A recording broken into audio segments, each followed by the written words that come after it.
I asked about their wedding date. They smirked and said yesterday. My silence didn't last long. Nora shifted her weight nervously as the murmur of voices swirled around the bright, bustling office. She felt like a shadow weaving through a group of vibrant colors.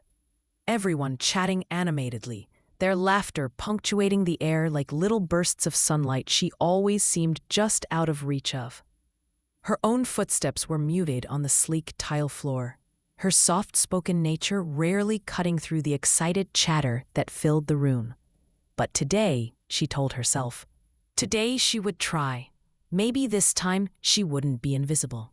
Her fingers brushed the edge of her notebook, a habit when she felt unsure, and she breathed in deeply. That faint scent of freshly brewed coffee, mingling with the faint glow of printer toner. Across the room, Monica and Tyler stood side by side, radiant as always, the kind of couple everyone in the office admired. Monica's outfit caught the light. Simple but elegant ensemble that somehow made her seem like she stepped straight out of a magazine. Tyler's confident grin was magnetic as usual. They were the ones everyone whispered about, the power couple, the soon-to-be weds, the stars of the office's social universe.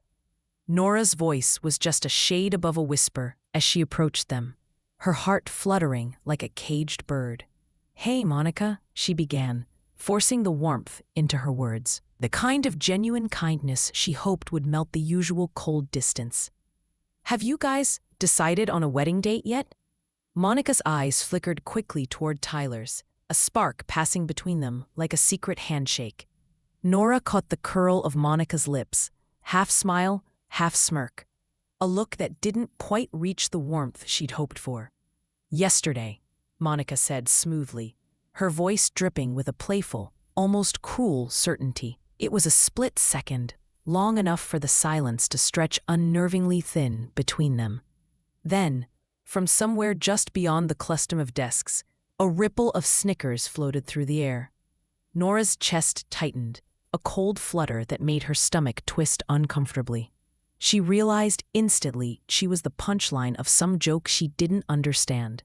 The laughter wasn't loud, but it was sharp, and it landed on her like an icy splash. Tyler's eyes gleamed with that same sharp edge, their combined smirk a barricade Nora had walked headfirst into without warning.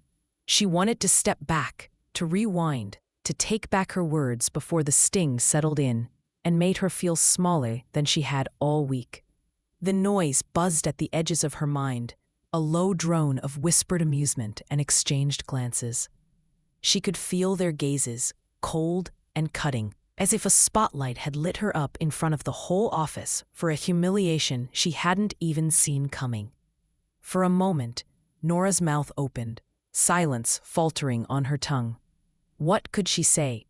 How could she bridge the sudden, widening gap between them?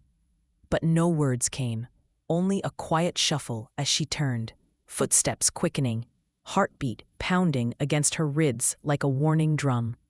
The office's noise blurred behind her, laughter that wasn't friendly, smiles that weren't kind, and yet beneath the sting, a tiny stubborn ember glowed, a spark of something fierce and unyielding. Because this wasn't just a joke, it was a line drawn in the sand, and Nora, for the first time in a long time, felt the pull to cross it. The moment Monica's answer hung in the air, Nora's heart sank like a stone dropped into cold water.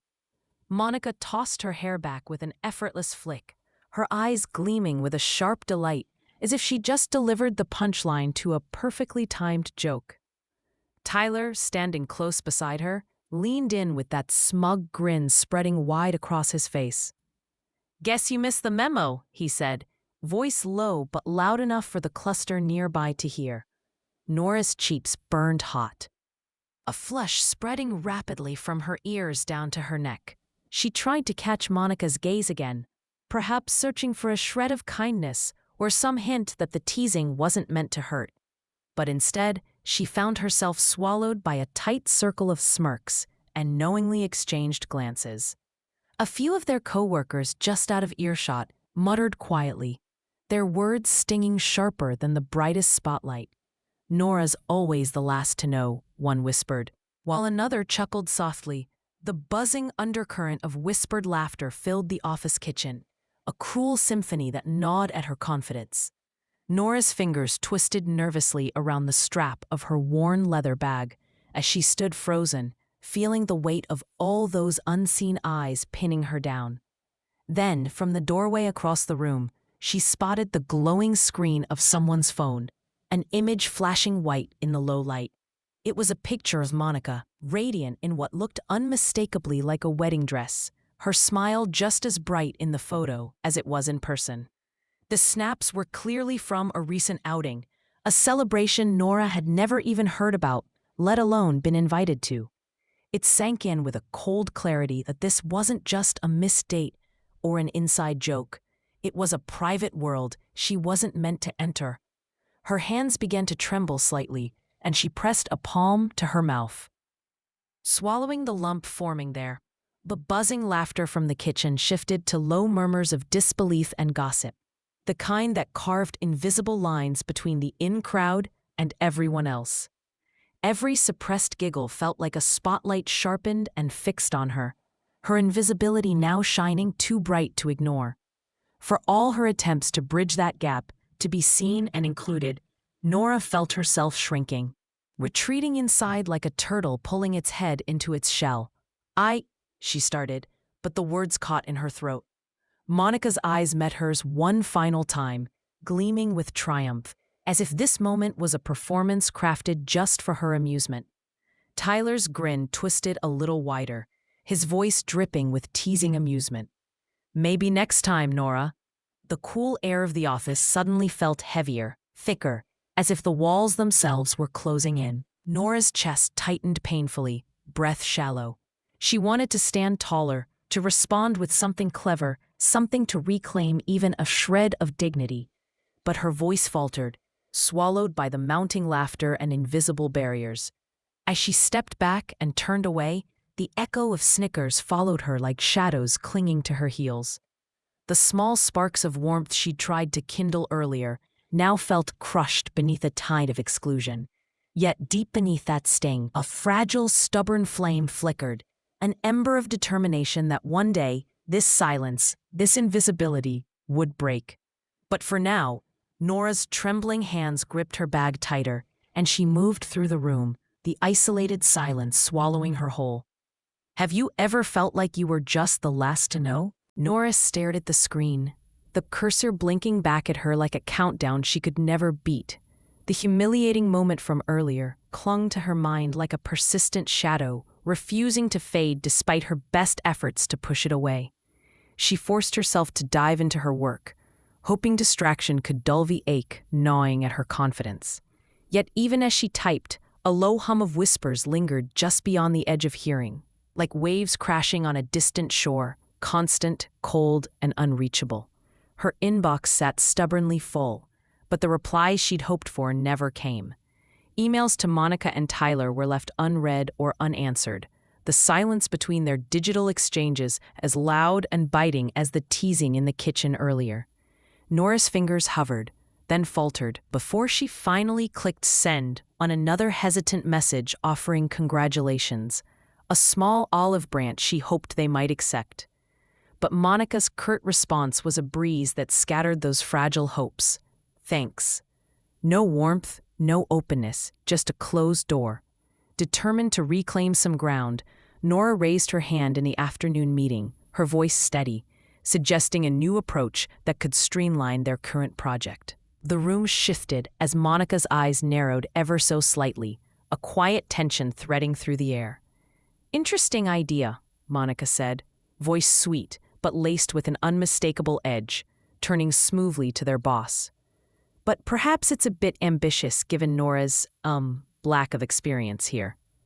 The words were soft, but the sting hit hard. Eyes flicked toward Nora, some sympathetic, others indifferent.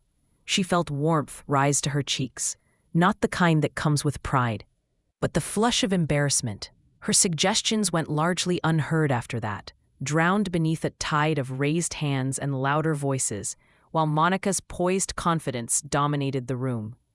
Back at her desk, the silence was suffocating. Nora stared at the spreadsheet she'd painstakingly formatted, but the numbers blurred into a haze. The glow of her desk lamp was the only light in the dim office as others trickled out. Their quiet goodbyes a stark reminder of her solitary late nights. Still, she refused to let the isolation extinguish the flickers of hope kindling inside her. If she couldn't reach them through words today, perhaps tomorrow she'd find a different way. She pulled up a file, a proposal she'd been refining for weeks, and thought about the clients who depended on their teamwork, on her accuracy and dedication. She ran her fingers along the edge of the keyboard, a tentative rhythm grounding her. "I'll show them," she whispered under her breath, the soft vow steadying the tremble in her voice. One way or another. Even in the sting of rejection, a quiet resolve began to form. She would keep trying, keep pushing, even if every step forward felt like wading through mud. This was more than about a missed wedding invitation or whispered jokes. It was about her place, her worth, and finally, her voice. Have you ever felt invisible, even when you're in plain sight? The fluorescent lights buzzed overhead as the weekly staff meeting settled into motion, the room humming with the usual mix of chatter and shifting papers. Nora sat near the back, her fingers clenched tightly around a well-worn pen, heart settling into a slow, steady rhythm of anticipation unknown to anyone except her. Today was different, she hoped. Maybe this time she could break through the noise, the snide whispers, the careless dismissals that had followed her like a shadow since the wedding joke. But as the meeting gained momentum, the sharp, electric tension grew heavier in her chest. Monica stood at the front, glowing, her bridal glow still luminous from the weekend's festivities. Her voice was smooth and bright as she recounted moments from the wedding, laughter bubbling easily from the room. Then, as if on cue, Monica's eyes locked onto Nora's from across the table, a mischievous arch to her brow that stung sharply. "You know," Monica began, her tones sing-song, "some of us are lucky enough to live in the present, unlike Nora here, who seems to be living under a rock." The room rippled with polite chuckles, the kind that sliced clean through Nora's resolve. She swallowed hard, the taste of bitterness rising as the laughter pressed down around her like a weight. Her manager chuckled too, though the sound was strained. Eyes flicking away uncomfortably, Nora's face heated with a mix of humiliation and disbelief.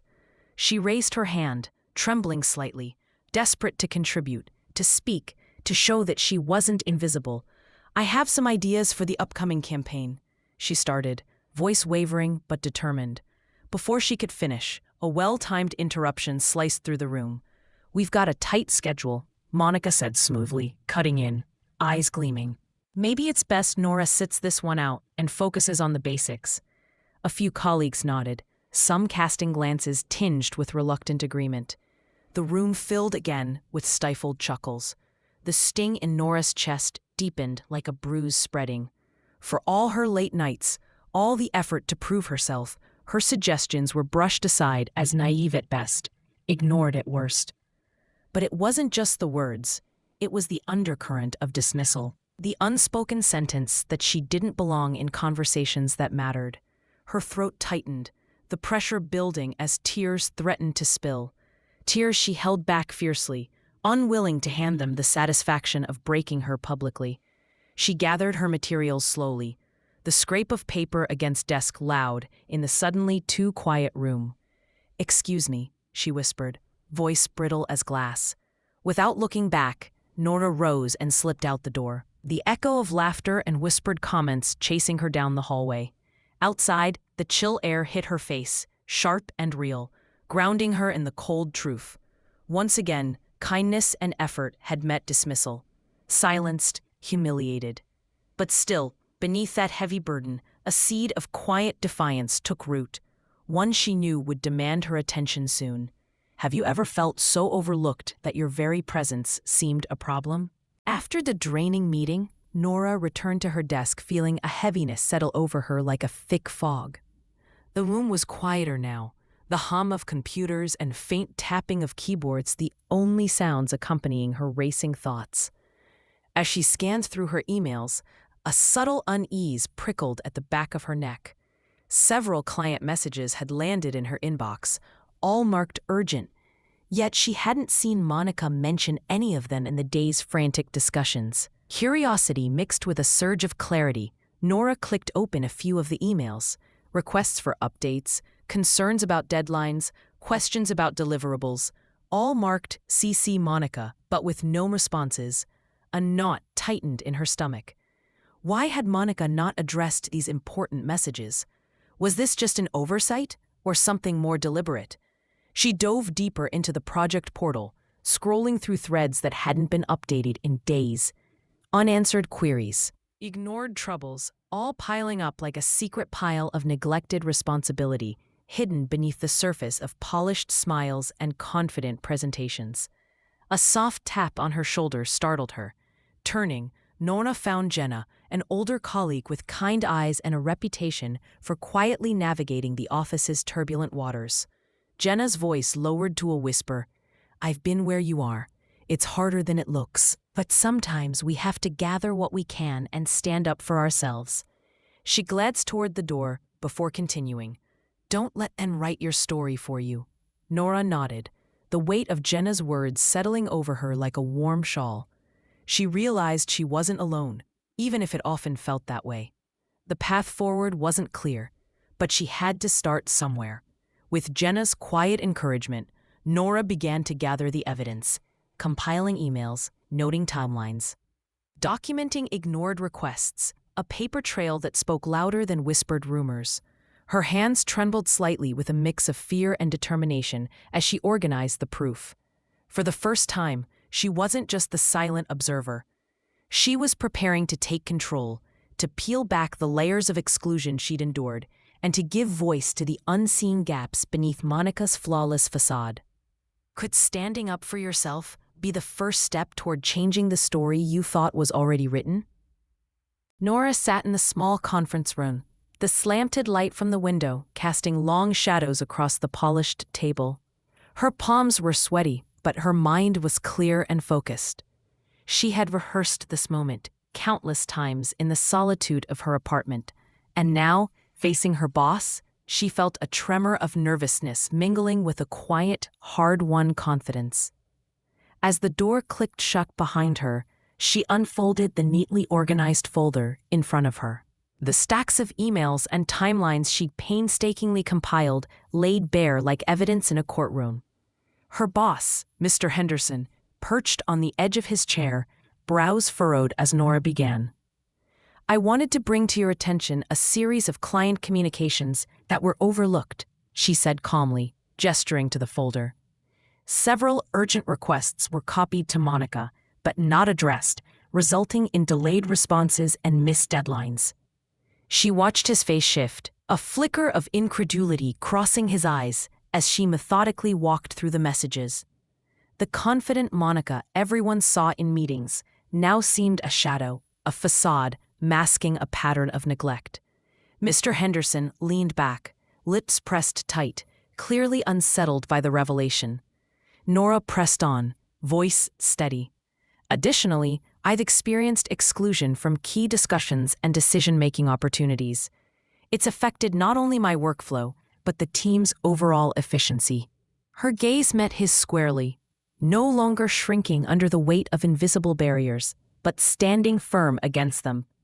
The silence that followed stretched, thick and heavy, until Mr. Henderson exhaled slowly. "I appreciate you bringing this to me, Nora," he said, a note of genuine respect in his tone. "This changes how I see the situation. Monica's conduct clearly needs addressing." He paused, then nodded toward the door. "We'll be implementing a more transparent approach to communications and project management. Your diligence has not gone unnoticed." As Nora gathered her papers, a warmth bloomed inside her chest, a combination of relief and cautious hope. The fortress that had once held her at bay was starting to crack, and for the first time, the silence was pierced by the possibility of change. Have you ever uncovered a truth quietly buried beneath smiles and polished words. The conference room was charged with a new energy as Nora stepped to the front, the familiar hum of colleagues settling into their seats beneath the stark, whiteboard-lit walls. She felt the quiet weight of every eye, every expectation, all the invisible judgments that had shadowed her journey, now turning toward her with something different: anticipation. This was her moment. The project memo she'd meticulously drafted was displayed clearly on the screen behind her. A blueprint fueled by late nights and relentless determination. Here's how we'll exceed client expectations, streamline communication, and hit every milestone on schedule, she said, voice steady yet warm, eyes scanning the room to meet the nods and curious looks. This isn't just a plan, it's a commitment to teamwork, a promise that no one gets left behind. Whispers fluttered across the room as managers and peers alike leaned in. Then Monica shifted uncomfortably in her seat, cheeks flushed, not with confidence, but as if the tables had flicked and the spotlight now illuminated a fault line she couldn't hide. The usual smirk was gone, replaced by a tighter jaw and averted gaze. Nora's boss, Mr. Henderson, stepped forward, voice clear and commanding. Nora's insight has propelled this project forward. She'll be leading our upcoming account, working directly with clients and the whole team. Her focus and resilience are exactly what we need. The room broke into polite applause, the kind that felt genuine, earned. For Monica, the shift was unmistakable. She sank quietly to the back, the confident aura that once filled the room diminished. The very colleagues who had once whispered and laughed now exchanged glances of respect toward Nora, acknowledgement woven into their smiles and handshakes. Nora's heart swelled, not from pride, but from the hard-won justice of being seen for who she was, capable, kind, and relentless. She stood a little taller, her voice clear and sure, now the one leading conversations, not silenced by them. The long nights and whispered doubts faded into the background, eclipsed by this moment of reclamation. Have you ever felt the sweet victory of stepping into your worth, of turning what once held you back into the source of your strength? The late afternoon sun filtered softly through the office windows as Nora shut down her computer. The room quiet now, except for the distant hum of cleaning crews and the occasional shuffle of feet. The glow from her screen faded, but inside, a different light had begun to burn, a steady warmth rooted in everything she had endured and overcome. She sat back in her chair for a long moment, eyes tracing the familiar outlines of the space that had once felt like a battleground, now transformed by her own persistence. It wasn't just the promotion to project lead or the nods of respect from colleagues that once ignored her. It was the journey itself, the sting of humiliation, the nights spent questioning her worth, the sharp edges of exclusion. All had led her to a place she never thought possible, a voice strong enough to be heard, a presence that mattered. She remembered the hollow ache of being overlooked, the silence that once sued her to shrink back. But most of all, she remembered the courage it took to speak up, to claim her dignity not by force, but by quiet, unwavering belief in herself. As she gathered her things, her thoughts drifted to the small kindnesses along the way. The quiet support from Jenna, the moment her boss shifted from doubt to respect, even the fierce fire that Monica's smirk once ignited in her. Each had carved a lesson deep below the surface, that self-worth does not depend on others' approval, but on one's own refusal to be diminished. That kindness, even when met with scorn, holds the power to transform. And that silence, no matter how long or heavy, doesn't have to last. Walking out into the evening air, Nora felt the cool breeze brush against her face, carrying with it the city's distant sounds and the promise of new beginnings. She smiled, a quiet, resolute smile that reached to the core of her spirit. The narrative she'd once lived, the one others had written for her, was hers now to rewrite, in bold strokes of hope and courage. Has there been a time when you found strength in your silence and the courage to speak your truth? If this story resonated with you, please hit that subscribe button. See you in our next story.